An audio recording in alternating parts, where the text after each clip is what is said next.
name's Daffy London. I'm the host of the asapAFRICA webinar series. And yeah, today we are talking about African superstars. And I've got the privilege to introduce Malik Afegbua, a Nigerian filmmaker, creative technologist, and cultural innovator. Hi, Malik. How are you doing? I'm well, thanks. Good to be here. Thanks for having me. All right. So, Malik, maybe you could introduce yourself a little bit. Yes. Great. My name is Malik Afegbua. I'm a storyteller across different mediums of expression based in Lagos, Nigeria. So, mediums of expression, I'm a filmmaker, a technologist, a cultural innovator, a nation builder, and just a geek, a nerd, if that makes any sense. But I've been in the industry for the past 17 years. That's traditional media, like TV commercials, TV shows. But of recent times, been experimenting with technology to like find ways to enhance my storytelling, like artificial intelligence, augmented reality, extended reality, in essence. But everything still boils down to storytelling. That's really the backbone of what I do. So. Yeah, Malik the storyteller. That's it. Amazing. And so you used to be called Slick at university, is that right? Is that Yes, because you yeah. were slick as a designer or in your style? Well, in my former life, yes, style. I used to be very fashionable and vain, if that. And back in school, I just loved to look good, if that makes sense, like clothing wise, anyway. So I got the nickname Slick. I never repeat clothing to an event. One of those. So it kind of just stuck. And it became the name of my company when I started my first company back in the UK as well, which was coincidentally a fashion line. So yes. I think what's interesting is that as well as your fashion, you're also, as you say, you use the word geek. And I think that combination growing up can create, these visionaries like yourself. I don't know if you want to talk on that. Yes, I was one of the kids that would take things apart, like toys, like the radio sets. I'm trying to see what's in the back or what's inside, messing it up. Been doing that from a very young age because I've always been very curious, like just to find out how things work. What makes it tick? What's the reason behind this thing? What's the science behind this thing? So that's always been my, I wouldn't call it ethos, but just my curiosity towards things. So even when I set up the fashion line back then, it was based on curiosity as well. I wasn't calling myself a fashion designer, but I was designing, I was making clothes, I was creating vinyl cuts, rhinestone collections, and a bunch of things like that. So, but I was just still based on curiosity, but I didn't really understand what I was doing in essence, that it was also me trying to tell a story, me trying to express myself. And when I grew in my, um, in trying to find myself, I realized that, okay, everything I'm doing has to do with storytelling. So it doesn't really have to be stuck in fashion or telling wedding videos or TV commercials. It could literally be anything. So I just let myself learn anything I got interested in like the gap without limits, without boundaries. If I'm learning how to edit, I'm doing the most. If I'm learning how to do sound design, I'm doing the most. Literally anything. So I just kind of put Like myself in a field space. Yeah. it sounds Hmm. like I did an art foundation um, before I went into animation. It was the best thing that my art teacher recommended to me because I knew I wanted to be a computer animator, but he said just go and do this foundation course first because at least you'll get to hold some paint and you'll get to do some art life drawing. And I think that those extra skills becoming a 3D artist gave me some extra, and it sounds like that's what's happened to you. Exactly. Especially now with AI, I know all the technical terms. I know exactly what I'm trying to create. So I can speak to the machines with those technical terms, with those, Right. very specific directions for me to get what I'm trying to get. So definitely, yes. Well, it makes you a better prompter. Yes, 100%. I actually think prompting moves towards directing. Like I sometimes talk to ChatGPT the way I might talk to someone on set about something I'm trying to get creatively. And I think the more Exactly. information you can give to the computer, the more it can give you back what what you want. Do you feel It's that as well? 100%. And this was way back when the word prompting even started. I was trying to see how best I could speak to those machines to get specific results. So I'd be as specific as possible, or I'll break it into three different spaces from the world to the character, for the textures, or to the costumes. Breaking it into words that it's actually in. I wouldn't call it zeros and ones, but on the lowest terms that the computer will understand, because I understand that from this side of the world as well, certain words, language terms are different that it may not have been trained on. So I need to find something else to replace that sentence or vocabulary or something. And yes, I have to learn that. Like you have to be specific, you have to be direct, you have to speak to this thing in the way that you're trying to, get specific results. Yes. Yeah. I think it also just minimizes the process of getting what you want, because sometimes it can take quite a while. So, um, do you remember the change? I'm sure that you must have felt a change with the dawn of AI. I'm wondering when you discovered AI, because I think it's only really been a buzzword for 3 years. Like if you'd have asked someone a year before about AI, they know it's a thing, but they haven't got something, that they can have on their phone. Like when did Yeah. you find AI, and how, walk us through the change in your creative process because of that? Well, AI for me was first of all GAN, before generated AI. And then it was more of me trying to find out how best to use this, technology. And it wasn't prompting. You had to, have lines of codes and a bunch of other things to get specific results. But we got to the age of prompting, and when it was prompted, I was prompting on the Google Collab, um, the collapse thing where you have to install a bunch of other things before you actually prompt it. You're prompting it with the same direction of the example you have. But how Yeah. could you make that goes? How can you create new things with that? How can you create new scenes? So for me, that was a process, but I started to think about how can we customize this process to be, unique, or how could I put my experiences in this process? But the more AI grew, the better that became, where we had Midjourney, Dali, because it was first of all when he came out as Gen AI, it was Disco Diffusion, um, um, what's the other one? Stable Diffusion, and the likes, But And a then we very had rough the version of like Midjourney was very raw. exactly, Yeah. very raw, and it was a platform that you had to go through different stages, different steps to get to where you.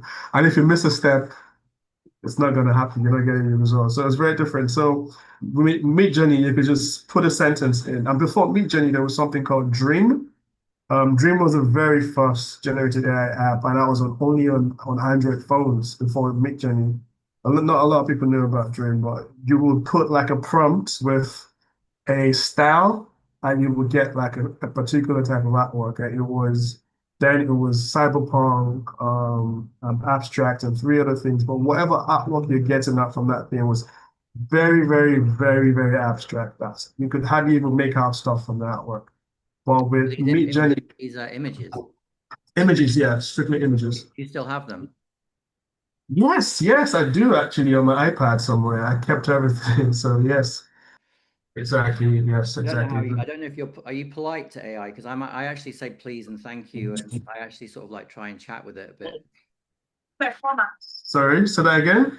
I was wondering if you how like your sociability with AI, because I'm quite conversational with it. And I Yeah, say, imagine this, right? Imagine giving me an image where there's a character in the middle of the shot. And, I don't say, give me this like a robot. I kind of say it in a yeah. traditional way. And I actually find it comes back saying, yeah, got you. Just leave me with it. And Oh, it's yes, fake. yeah. And it's fake, but I like it. It's good because I also think, yes, you have to be polite to AI because just imagine we actually do get to AGI and all the sci-fi films that we watch it comes to pass. Well, that too, yeah. You know, so but yeah, I And think that I, just also it's also about the person anyway. If you would react to AI in a negative way or a positive way, you wouldn't the results you would get would not really the different, still the same result because they have the emotions. So it's just best to just relate with AI like you would normally do with human beings. That's what I do. I have conversations. I ask a question. Do you remember this conversation that we had about this color or this thing? And sometimes I get great results from that as well.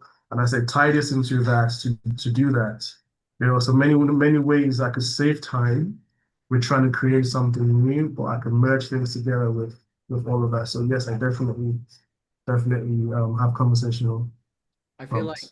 we're going through a period of wastage because I'm talking to ChatGPT and I've got multiple conversations, but none of those conversations are allowed to hear the other ones. For some reason, they're separated, and it's almost like militant. I don't understand why I can't tell ChatGPT, clue yourself into this chat, and then we'll chat because this is a whole other conversation. Like sometimes you get to the end of a conversation in ChatGPT and it says you've reached the limit to the conversation. You can't type anymore. And it's like you feel this loss because you've just trained the computer to know you. You can ask Yeah, for an image. Like I asked it to finish a prospectus recently. And I said, just give me a final image. You know the prospectus by now. Just give dealer's choice. And it yeah, created this incredible image of four people walking into the Namibian desert with one person holding a headset silhouetted, and it was gorgeous. Like I almost cried. Like I was like, oh my god, it's perfect. And then you lose that bot, yeah, and you feel this crazy remorse. So I think that we need to be working towards a brain where where you're not going between different softwares and having to retrain the brain. Like it's yeah. almost like you want an AI account. Yeah, definitely. Well, I think it's getting better now with some of these models. If you use the O3 or if you use the other models like the Kimi, or I think even DeepSeek has memory things that you could actually ask it questions and it remembers. I Yeah. think ChatGPT is a lot better now. It would in the past, nah, but now I think it's a lot better. Well, it's going to even get better because like the integration of AI will be part of our daily lives. It'll be part of literally everything from conversations to like decisions as well. So yeah, I think eventually it will evolve. It's kind of a little bit scary, but a little bit exciting at the same time, I find. Um, and so, tell me about your the fashion side, because you integrate AI into fashion. Is that right? Yes, I do. I do, and that started as the Elder series. Like a fashion show for the elders. But I also wanted to design the clothes for the elders as well. I just don't want to use random things. And I felt like, okay, let's do something different. So I just did like a mix and match of different designs from the past and futuristic, style designs. So, but that led to like a learning curve as well to see how to actually make full clothes with AI from the patterns to the styles, to literally everything. And we've produced this clothes as well. We've sold this clothes as well. So it's not just people Wow. modeling the outfits on the fashion show or just on the digital space. We actually produce this in a physical space and showcase those as well. So yeah, it's been a learning curve, but it's been great because like, I could just think of a style, a weird shape, a weird combination of structure or a flower or a shape and merge that into design and see what that looks like translated into an outfit, Right. and see that with AI. So it makes me even imagine more things or imagine, stretching my capabilities of what design could be, functional design, as well, or what that design could mean in a space as well, or to a person as well, or stuff like that. So I just use that to experiment, but it doesn't stay as an experimentation or exploration. It actually comes in real life with, when we produce this thing. So yeah. I think AI has such a bad reputation and it's such a dirty word, but I think we don't really accept and appreciate the incredible things that we've seen in the last couple of years that visually weren't even in my, wheelhouse. Like the way Yes. AI does blend certain things and recognizes shapes that I can't see, like a forest trunk becoming a leg, or those kind of mad things that it can also do. But I think we don't give it enough credit. Like I'm happy it's here because I feel like my imagination's been expanded. Yes, yes, and I would liken or compare the analogy for AI. If you've seen the film Hellboy, um, he came from hell, Yeah, but he's trying to do good in the world, if that makes sense. yeah, So AI came from this unethical space of, you know, consent, no consent, or training it off unlicensed artwork. But you could actually use that. You don't have to copy or recreate a different artist's artwork. You could use that knowledge it has to create something new or to learn something new. And that's what the encyclopedia is all about. That's what the internet is all about. Literally going online to learn something new, finding out research, finding out understanding design. You can't understand design without previous designers or previous artists. You need to actually reference them or learn from them. So that's how I see it.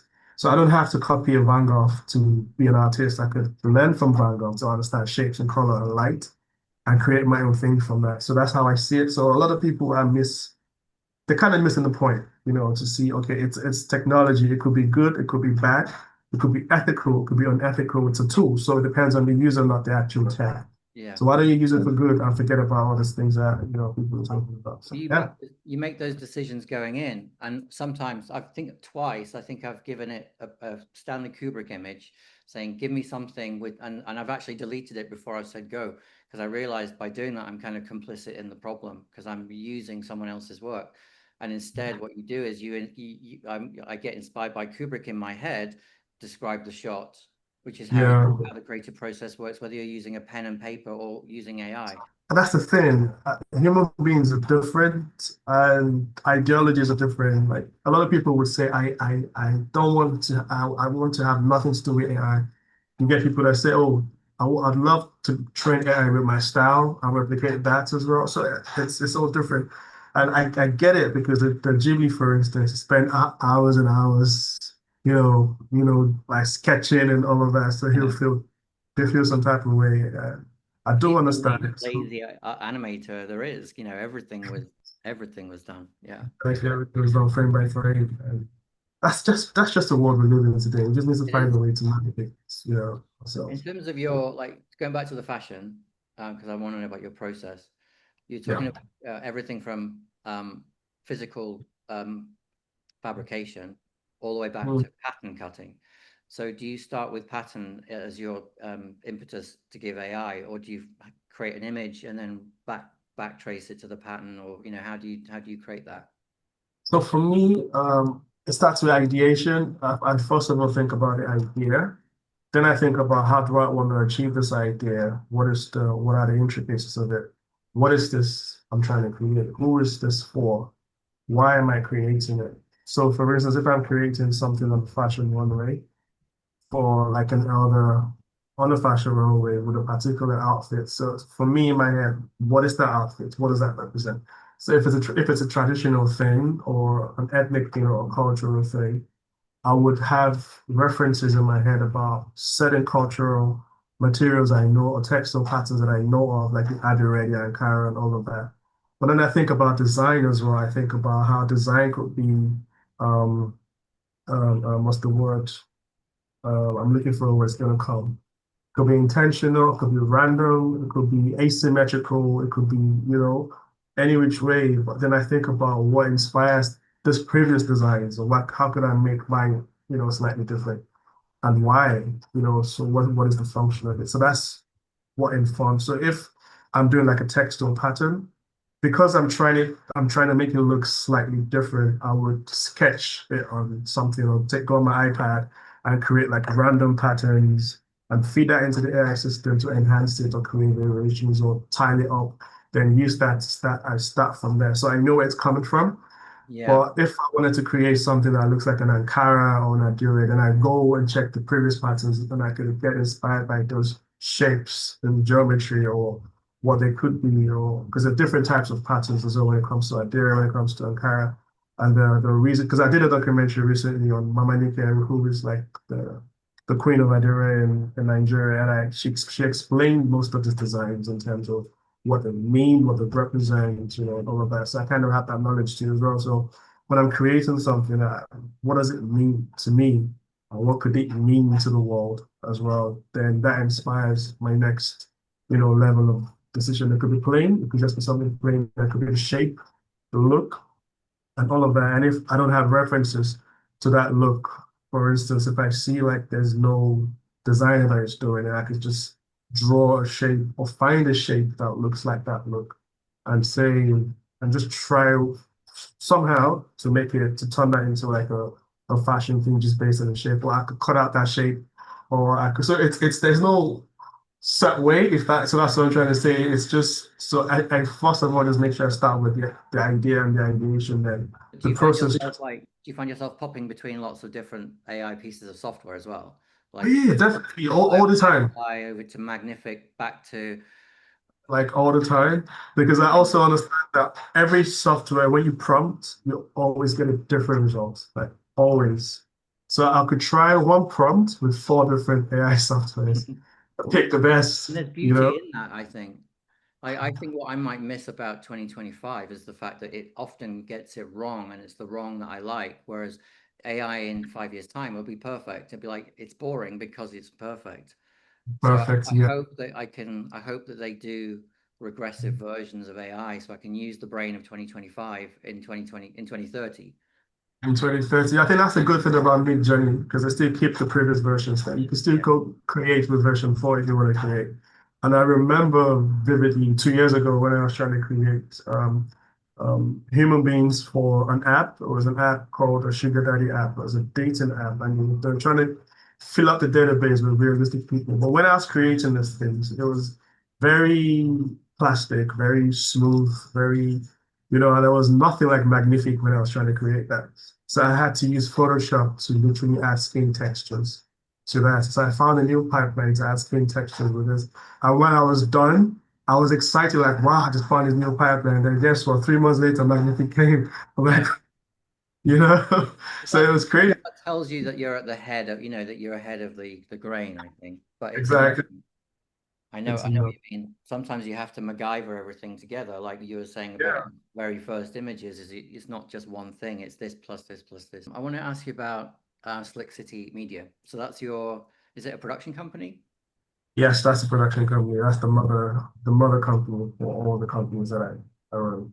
How big is it? Is it a morphable company? Is it sometimes just you and then it grows, or how does it work? So I have a core team of 10 people. That's the core. But when I'm doing like TV commercials, I could go up to 50. Yeah. Sometimes there's like different departments, different stuff. TV shows could be less, sometimes. So for instance, when we're traveling to a space to do something, it could be maybe 5 core people doing several things because we do a bunch of things from like everything in the media space and broadcast, like literally everything, VFX, literally. So I've got people that do different things in their different spaces. And so what I do is, or what I did coming up was I tried my best to learn everything because I have a direction and I have this quality that I have to maintain. So I kind of train people that come in under me, like this is the kind of quality we're going for, or we're always trying to improve on this quality. What is the next way to achieve this thing, and what's the best way to achieve this thing with minimal budget as well to see how best we can achieve stuff. So yes, people come, people go. I have contract staff as well when I have to. Sometimes it's just me. There are projects that is just literally just me as well. Because I have a brand as Malik as well that I go to do several things, but I have this producer or director hat that I wear as well when I'm doing like big projects for bigger companies. Yeah. Do you find with AI that you need less people, or do you find that you use the same people differently, or you know what I mean? Like how is AI implemented with your company? So I definitely still use everything that I use, but when I'm ideating. For instance, if I'm right, if because I've got writers as well. So rather than replacing my writers with AI, I would get the writing to a stage, then give it to my writers to improve on, like, do your thing kind of thing. So it helps me as a person. It helps the company as well to imagine better or to expand in terms of reach or capability. But I don't replace people because all these people have to bring in different skills regardless. But I make sure they'll learn about AI and they also implement AI in the workflows as well. Well, I haven't replaced anyone Well, I think since what comes through when I look at your work, what comes through is that I don't know if I'm looking at AI or not, and I think that I am. And I'm going to go through a couple of bits because I'm really interested. And there's a few people in comments going, "Is it AI? Is it not AI?" Either way, for me, it doesn't matter because what's coming across is this feeling of joy that you bring in faces of people. There's a humanity in there, and it's as if that I feel like by keeping your by keeping an element of humanity in the work and making sure that there are people attached to it, I think that means that that's always going to come across. I think there's a soullessness within AI right now that's coming through. Like VO just came out with a new thing, and they're real, but they're not alive to me. I don't know what you feel about those. Yes, yes. And that's the intentionality of my storytelling. Like, regardless of what medium it is, I would find a way to make it have meaning. And that meaning has to be intentional. Because storytelling is the backbone of this world. Like, everything was built off of storytelling. Hollywood, everything. We learn from stories, we learn from all these things. So that is power. So if you have that kind of power, how are you using that power? Is it negatively influencing or is it positively influencing? Or is it making someone's day? Is it making someone reflect, or just making someone depressed or sad? So I like to be on the positive side of things. So whatever I'm creating, I put the emotions in it in a way that it could express itself, even without me doing anything. It's there. It has to be there. It could be a picture, and that picture alone could speak about euphoria or something. So that is very key, very, very key for me. I can't wait to have my hands on VO3 because I know what I'll do with that. That's you the know? thing. That's the thing. That's what people are criticizing it right now, and I'm like, it's just that it's in the wrong hands. I know the prompts that were written to create those awful things that we're seeing. I know. But no, I'm excited to see what you do with it. Can you talk about any projects that you've got coming up? A lot.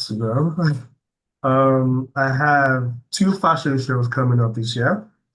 We have one, it's a big one in Lagos, Nigeria. That's October 4. It's a very big one, big stage, 60 models on stage. Wow. We're having the top of the top. We're having the middle class. We're having literally everybody on stage. We even have international celebrities coming in on stage, like Ruth Carter will be coming in.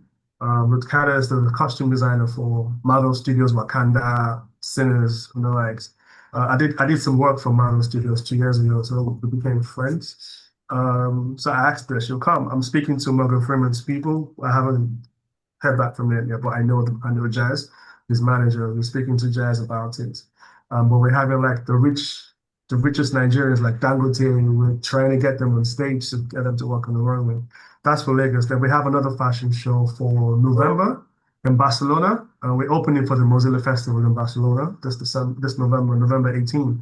Also a big stage, one day, but it's a smaller experience. So we have just 11 models in Barcelona, but like in Lagos, we have 60 different models, but from age 60 and above, no young models. So it's crazy, it's unique. Um, I have been working on something called storylines. I'm documenting stories from people that are aged 80 and above, to find out what life was like in the past 60 years ago, in correlation to what life is like today, and in projection to what life will be in 60 years from now. And that way, I'm getting oral history, I'm getting things that you can't find in the library books. Well, it doesn't end there. I'm training a large language model with everything I get from them and creating like a digital twin of this people that I'm interviewing. So when you could ask them questions, they could respond to you with everything I've trained them on. So like the next generation or in 2 generations from now, we get to meet their ancestors. And nobody in our lifetime ever met their ancestors. So now you get to meet your ancestors and actually have conversations with your ancestors based on facts. So that's something I'm working on. The only time you can do this, like you're on the biting edge because this what you couldn't have done this last year probably. I know. So, but and everything I do is mostly self-funded, so it's kind of slower than it should be. But still, I keep doing it. Like for instance, we've interviewed about 12 different elders. There's a website called Storylines.live. I haven't launched it, but it's going to be like a social media site where anybody can go and add stories from your grandfather, your uncle. Like if you feel you have a story to tell, put that there. Put in pictures so we can feed in AI or just listen, learn, understand history and stuff like that. So Well, that no would one, also no one really does it. People have like wedding photographers, and they have all these different people to catalog exactly. their lives, but they're not real stories. My Yeah. my friend Charity, she's Nigerian. She interviewed my grandparents when I was 20 years younger, I think. And it was just me in between my Auntie Doris and my grandma in one interview, and then me and my grandpa in the other. And she just started with the simplest question, and it just spiraled into this regression that they went into, remembering things that they'd not remembered since they were six. Wow. And it became basically what my mum listened to. Like when my grandma passed away, every night it was always on, just playing. Wow. Like we know Yeah, there's that's treasure, that's treasure. Yeah. And that's how I see. So like I find ways to see how we could preserve these memories. Like if an old person dies, that's a library burnt down. And whenever I see like in the news like some elderly person, a legend, I'm like, oh, gosh, I wish I interviewed that person, that kind of thing. I met that person. So yeah, so that's one that I'm proud of. And it's not gonna be just Nigeria, it's gonna be like anywhere I go, I find an elderly person, I interview that person, learn about their life and all of that. And the other side project that I'm doing, I'm working on a fashion line with another designer friend of mine, but it's a functional fashion line that is also wearable tech in a sense that I have inbuilt Faraday cages on the clothing, so it blocks radiation and on some other things, and it's also NFT tagged. So when you wave your phone around, you can see the history of the fabric that you're wearing, where it came from, how it was made, so everything you're wearing has a story behind it. That's something I'm working on. I'm also working on public installation of an artwork, or it's an artifact that I'm trying to merge the past and the future, and the past being African mythology, African culture, African tradition with AI and futuristic tech. So it's a head that is embedded with a virtual reality head shades that has a screen. But if you know about the IFA mythology is literally based on quantum computing, binary numbers, zeros and ones. So it was kind of inspired by that. So it also has something like a motion detector on it. So when you're going close to it, it reads your emotions and says your emotions and prints it out. There's also how to take it away. So yes, it's going to be random, but I'm feeding like a large language model of emotions in it. So you could take away from a physical artwork. You're not just experiencing it, you're taking something away, or it's interacting with you. So That's it's a kind of project that I have. is it sort of self-diagnostic then? Like it's Yes, in right. a way. Yes, in a way it How does is. it how does it figure you out from your emotions? Because doesn't the effect of having it on change them, if you know what I mean? So it's random. It's not accurate. It's definitely random. That's how we got to. Because I knew like if I was gonna get something accurate, I need like temperature gauges or some other things, and it's not even that accurate. So I said, you know what? Let's just make it a facade for Okay, now. nice, To get to that. Yes. nice. Sounds amazing. The issue I've got is that you just mentioned so many projects, and I've got questions about all Yes. of them. But what I'm going to do is talk to you about there's something that you mentioned in your bio, which is talks about inclusive representation in AI. I'm wondering if you can talk on that a little bit. Yes, so I've been like, for instance, last year I was in about 20 different countries doing keynotes, doing talks, and anywhere I go, I'm not the only Nigerian, I'm the only African in that room.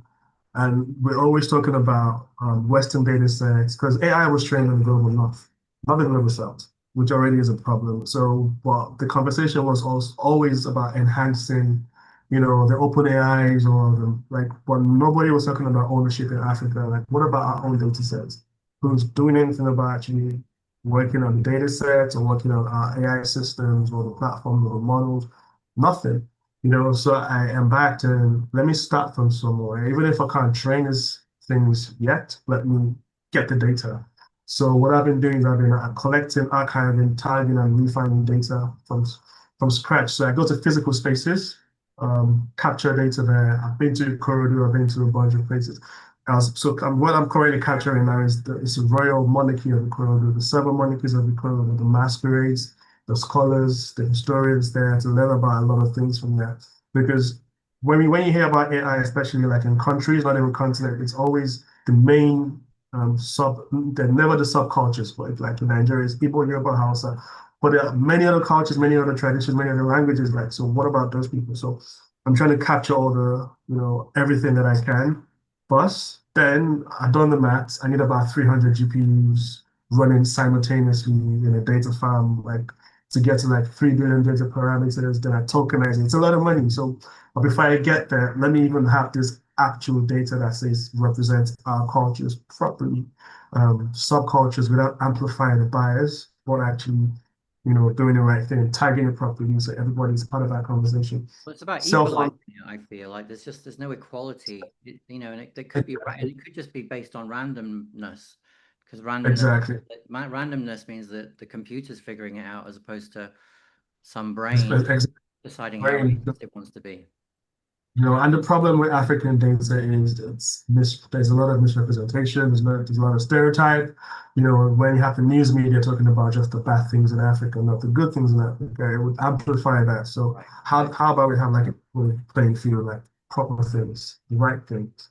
While that is happening, let's still, collect, document the great things that are happening as well. Because my fear is when we do get to AGI, because they were trying to catch up, and that's a big problem. So I don't want us to try and catch up. Let's be in control of our data. So I set up something called the ALLM V1. That's the African Large Language version 1.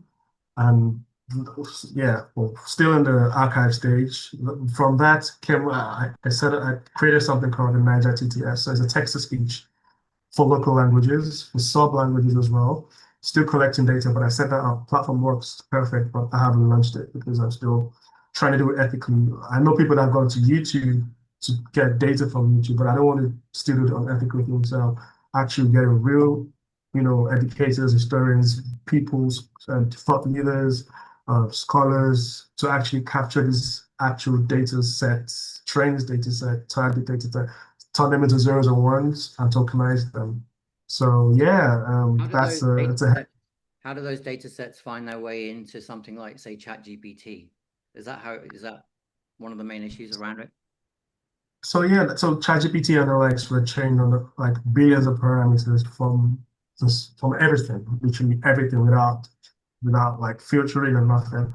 But what I'm trying to do is not even use a ChatGPT. I'm trying to create a system from scratch, our own AI system. So Okay. we don't have to depend on OpenAI or Meta or Google or Right. anything. We actually have our system that we're working with. So even if there is a problem, we're in control. And that's what China is doing, creating their own system without the use of all these other technologies. And it's possible, it's just having the right data sets, having the right resources and machinery to actually make it work that will get there. I know how to do it, but I don't have the capital to do it. So where I could start from, let me start from where I can start from and okay, let's do this first. So if I get to a space where I find an investor or a group of people, because I'm currently speaking to the federal government as well. If it happens, it happens. But let me be ready, to say, okay, I've started this process. Just press the There's a button. template. Yeah. Yeah, there's a template already. We don't have to figure it out. We know what to do. Just bring the money. Well, Let's do it, I think you can find the money easier if you've already got something going because they know that their investment is good, as opposed to you going, I've had an idea about doing something, and then them not really knowing about that journey getting to where you it sounds like where you already are.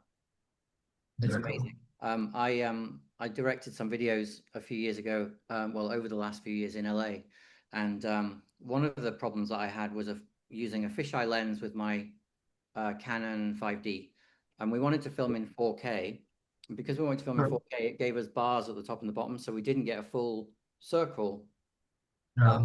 So it cropped the top and the bottom. The video that the rapper wanted was about his mental illness, and wanted to find ways to represent it. So we were using this crazy fisheye lens moving around the space. Mhm. But one of my solves was when Photoshop was coming out with generative fill. So what I decided to do was just generative fill the gaps. And what it did is it really understood the 3 dimensions of the space, like it understood it was a fisheye, created these incredibly weird things that we weren't expecting. But when his face left, it finished his face off and gave us these amazing manifestations. As soon as it went down the neckline, he became white. And then I was expecting that. it was every time, like it was really, it really showed me in the wrapper how much, like what it's trained on.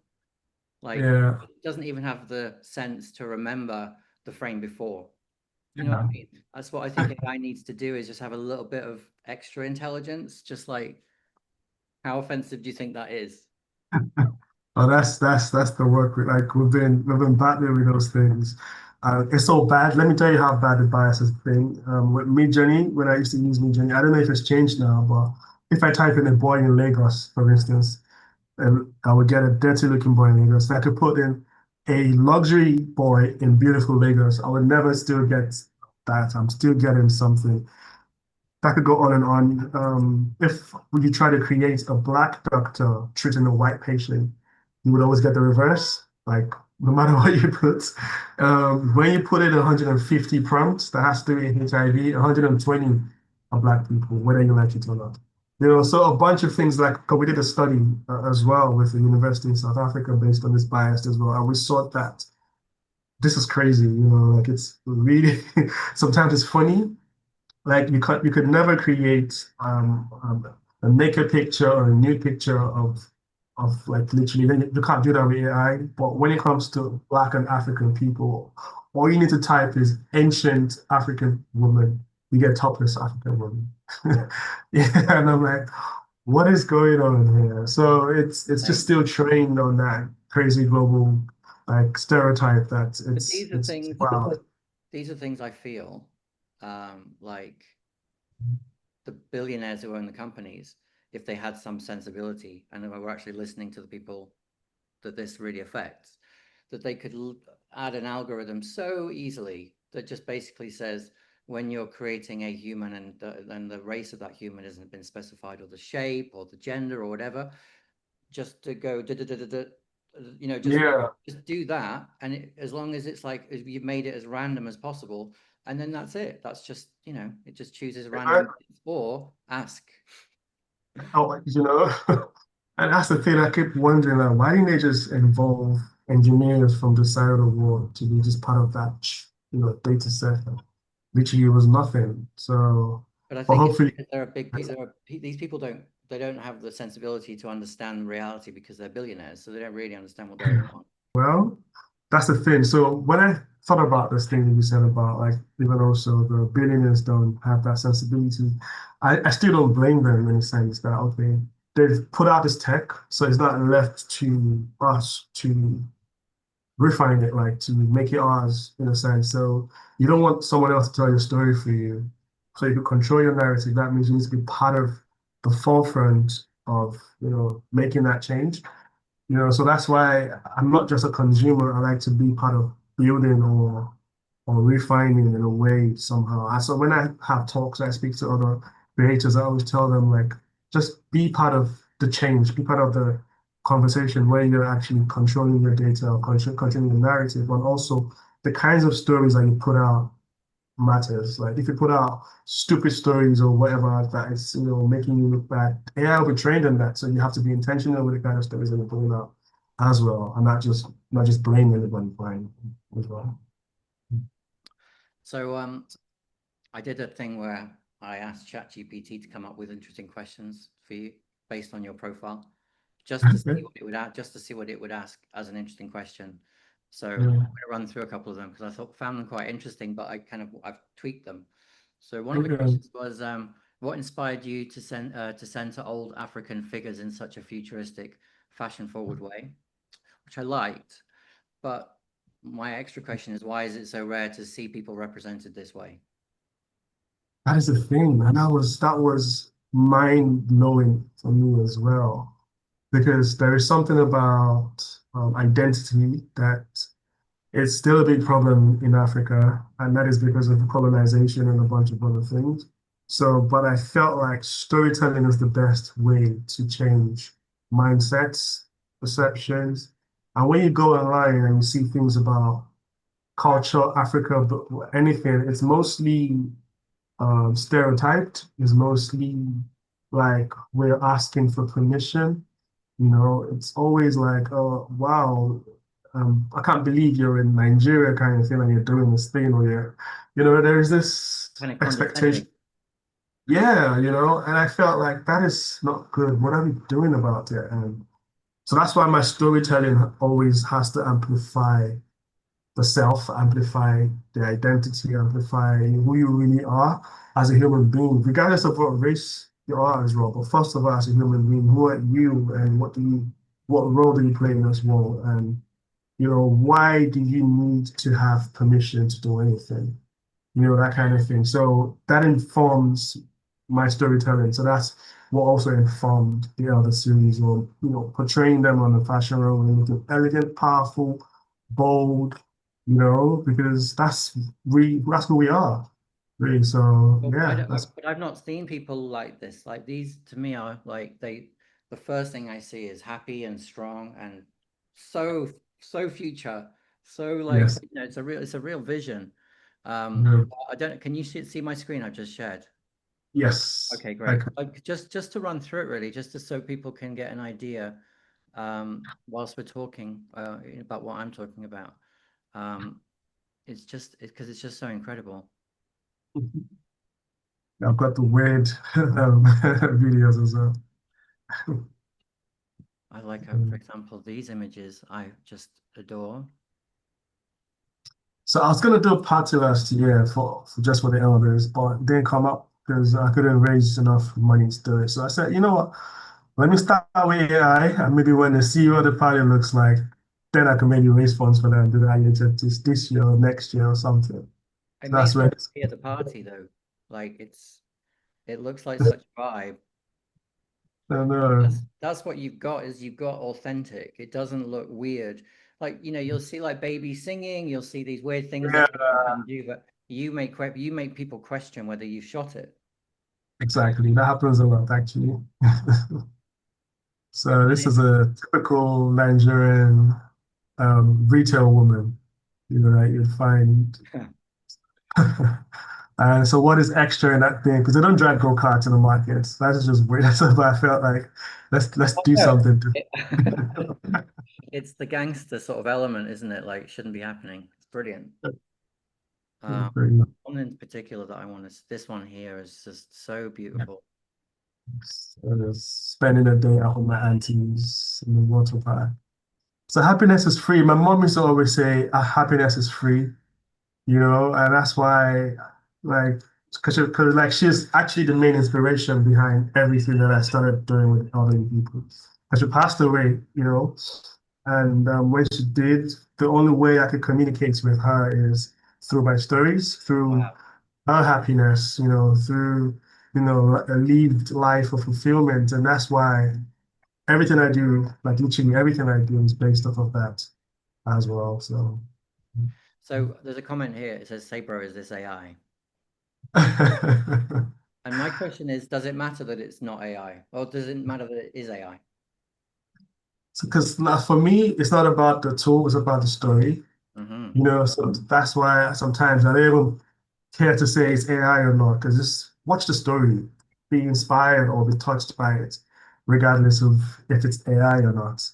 You know, so Well, yeah, that's how I feel. The thing is, you don't really see much joy in the world. So if there's something that's joyful that's been done in AI, I don't really care where it's come from because it makes me, exactly, looking at your images makes me smile. exactly. And it makes me want to know these people as well. They're clearly Yeah, interesting people. exactly. Like I remember when the Elder series went viral, I had lots of messages, and there's some that just stick to my head.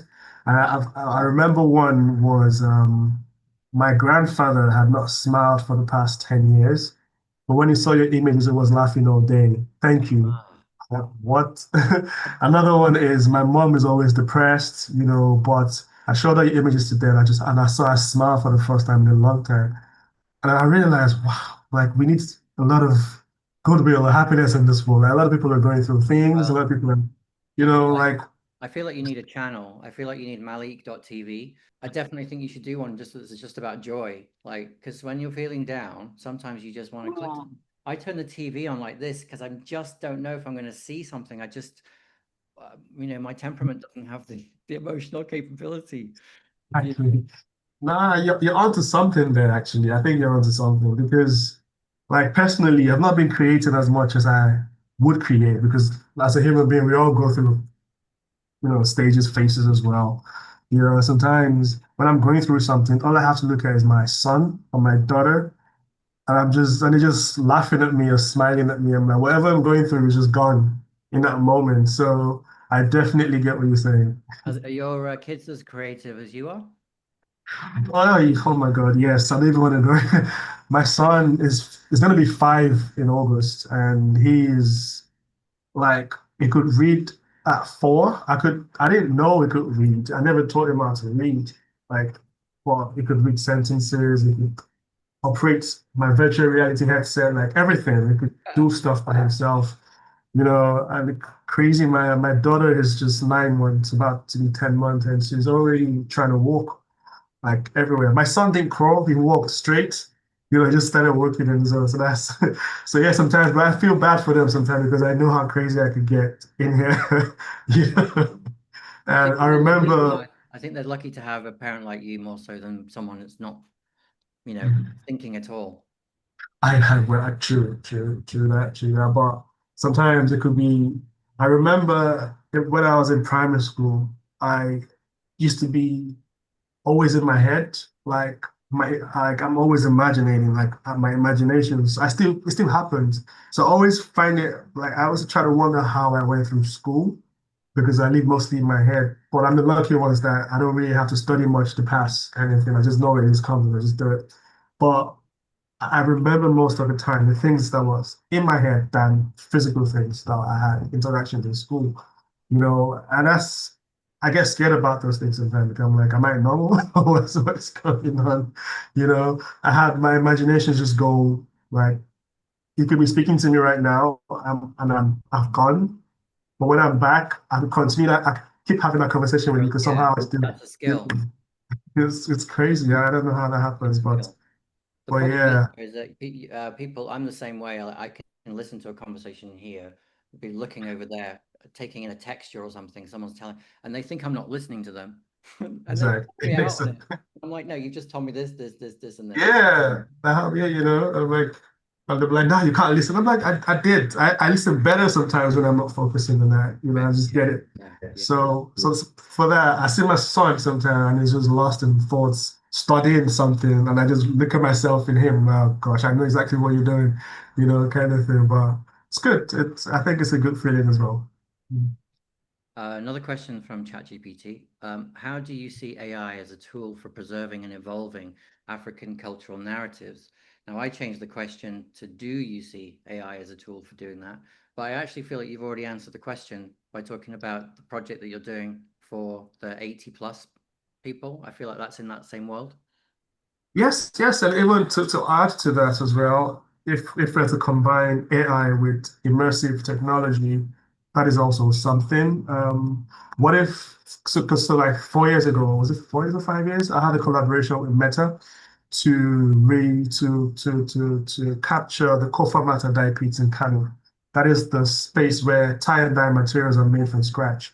It's a 500-year-old space where they've been passing down, everything through different families, same family, but it's dying out through insurgencies or natural disasters and a bunch of things. But we captured that in an immersive space, I worked with deaf dancers, I worked with historians, and I worked with the people like the son, the great grandson of, the founder of that space to use choreography to take you around that space, teach you about the process, teach you about the artists, teach you about the whole thing.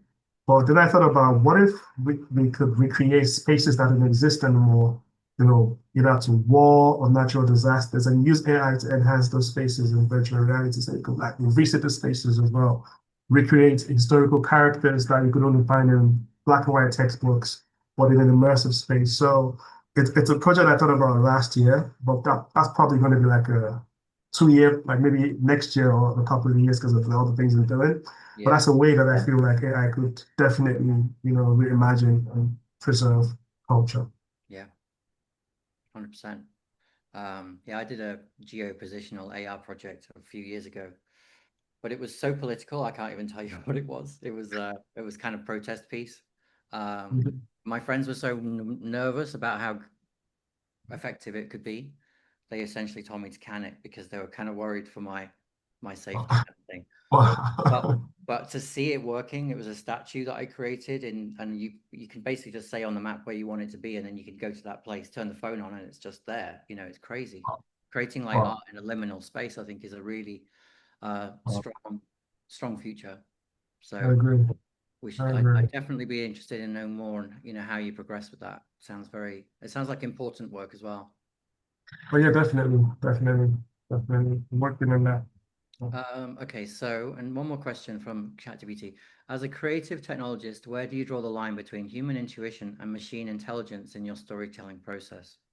Which I think is a really interesting one. I tweaked it to, do you see a line between human intuition and machine learning?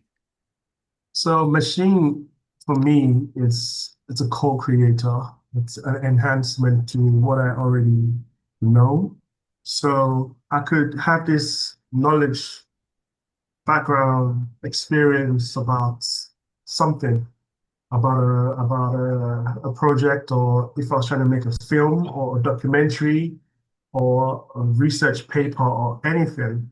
But my knowledge, my brain is limited to my emotions, my mood, how I feel in that minute, what I can remember, because I'm not an encyclopedia, but AI could enhance the process to bring things faster. We have to research faster. I could find things that like what happened in 1945 in this time and blah blah blah. Why did it happen? Explain this thing to me.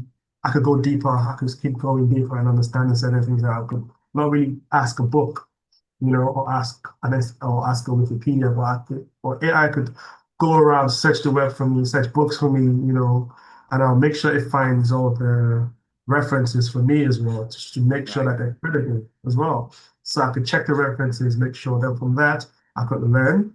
Then I can use that to now create what I was trying to create. So it's for me, it's like a very intelligent co-creator that I could put to work. While I could put one to work, I could put three others to work to do three other things for me while that is working. I don't have to wait for that to finish right. while I'm actually still brainstorming as well. So when all that happens, I'm not taking all of that, putting that in paper and nah, I'm using that to brainstorm to create what I'm trying to create. So there's definitely a line in the draw. So it helps me to ideate, it helps me to expand. It helps me to imagine even further, to ask questions, to create a mind map of a timeline of events, or to connect two different things, or to see what if these things connect, what could it be?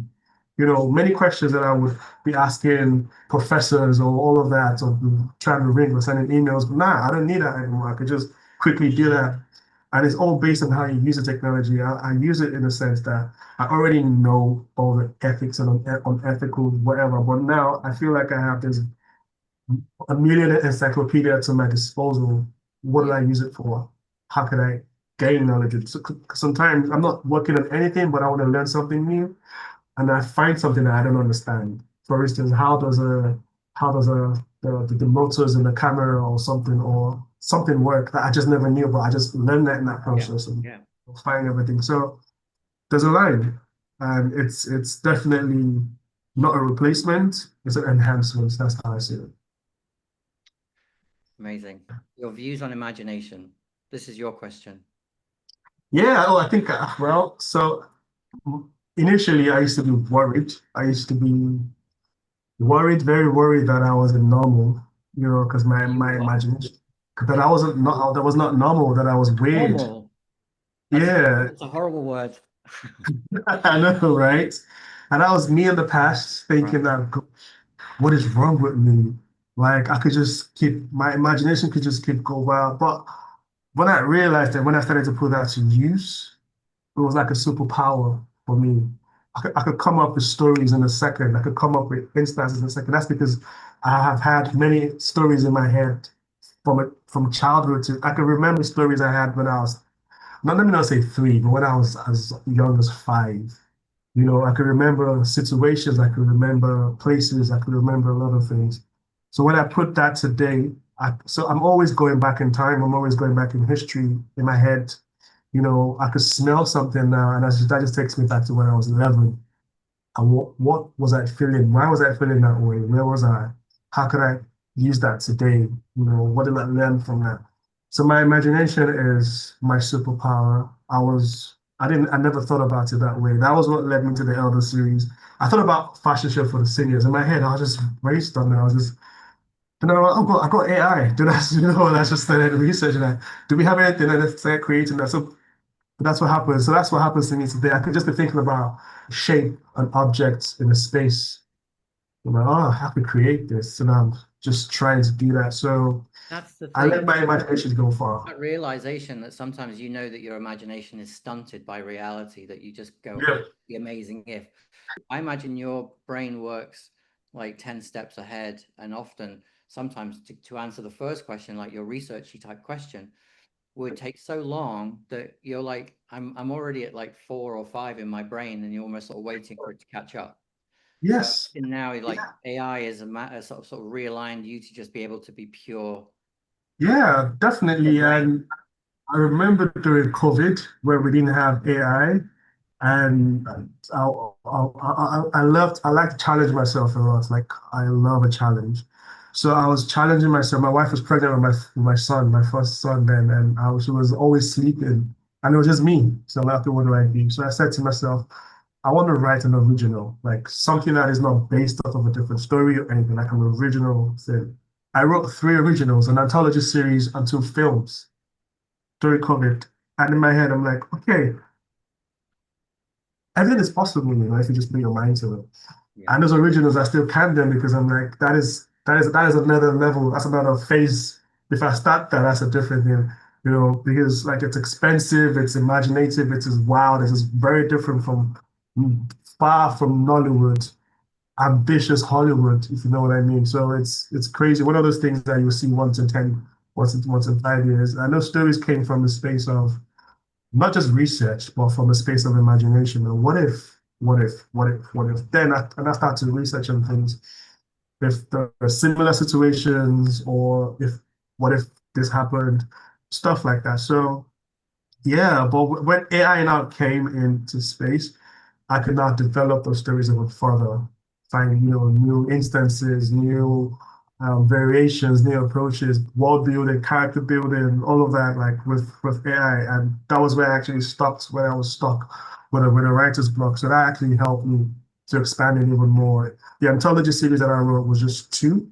Now there's 6, because I could expand on the ethos, on the research that I have based on. Are these films or like episodes of a TV show, or what is it? One is a TV show. One is a TV show, something like Black Mirror, but a lot Right. different. But the others are actual like full-length films. Okay. That could expand into a TV series as well Wow. afterwards. Yeah. Well, look, thank you so much. It's been for me, it's been a fascinating conversation. I'm so excited to see your 2025, 2026 and beyond. And there's been a couple of questions that have been coming in as people have been watching. So I'm going to ask you a couple of questions and I'm going to leave you alone. So what's your proudest moment in your career so far? The Elder series definitely being like the first time that it became a physical thing. I'm very proud to see, not just because you know it became physical, but to see how people felt, to see how the models felt, what it made them feel, the response after that as well. So made me proud, and I know that would have made my mom proud as well. So yeah, definitely, I'll say that one. For sure. Um, what's a film that changed how you see the world? Wow, there's a lot of films, uh, because I'm a film junkie. But if I was to pick one, it's a TV series. It's called The Man in the High Castle. I don't know if you've seen Yeah, it. Yeah, seen it. it's really good. It's about the world if Hitler won the war. Yeah, I've seen the So iconography, like it's like landmarks with the Nazi sign on it, and I was wondering what is that yeah, actually? Yeah, it's about America being an ethnic minority, Japan being a major minority, Russia. It's a crazy story. And Hitler is still Hitler, evil, all of that, but it was just showing the world upside down, Wow. differently. So you could now think about systems, think about humanity, think about life, about spaces, about people, about policies, politics. Just think differently. That was something that made me think about why certain things happen in the world. Like, why do they even happen? Why do they exist? So yeah, that is one. I have a bunch of them, but that's the first one that comes to mind right now. Very nice. Well, this ties in actually. What movie, TV series do you rewatch when you're tired, stuck, or homesick? Um, I will always go back to Family Guy. That's sort of one way or the Oh, I'm other. Bob's Burgers. I love Family Guy. Like, it just makes me laugh. I don't have to watch it. I just have to listen to it Right, sometimes. right. And well, it's just tiny little pastiches, isn't it? So you can just turn your head, grab something, Yeah, come back. Yeah. back. Yeah. It used to be. I used to have more, but when I grew older, somehow the others I stopped watching them. But Family Guy just stayed somehow.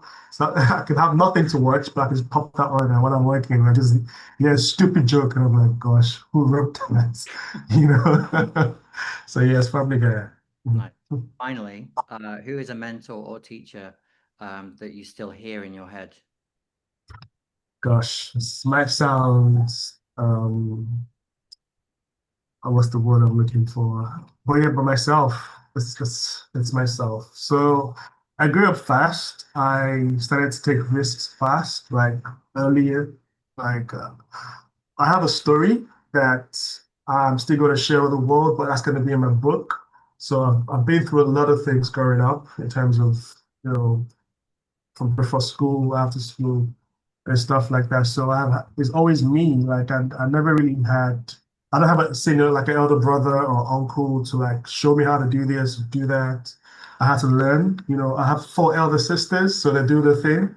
But like as a man, I had to learn a lot of things myself, like literally. So mistakes, triumphs, risks, like literally everything. So I always like the straight line that I kind of moved on was based on my own decisions to go on that straight line. Based on that, I advise myself and make. So whatever there is something that I'm blessed with. Before I make any decision, I think about the good side and the bad sides of it, the repercussions, what could happen if it goes wrong. If it goes right, anything could happen. But what could happen if it goes wrong? So that way, I try to make the right decision all the time. I don't rush to make decisions. I take a step back, analyze it well. Money doesn't motivate me. So that way I could literally think, but it's always me at the end of the day. I could call a friend and say, whatever that friend says, fine, it's still what I think that has to be. So me, I try to get mentors. I try to get, never really worked out, never It's really. okay to say me. I think it's all right to say yourself. Yeah. If you've grown up in your life worrying if you're normal, I think the recognition that you've got to make is that not being normal is actually okay. Not being normal is what you should be striving for, because normal is gray. Normal is you Yeah, doing what you're doing. So exactly. I'm happy to recognize as abnormal in this space. Yeah, same. Like I've embraced it Yeah. 100%. Well, look, thank you so much. I'll leave you there. Thank you for talking to us. And Thank you. yeah, cheers, man. Thank you. It's been a great time. Thank you for Thanks. having me.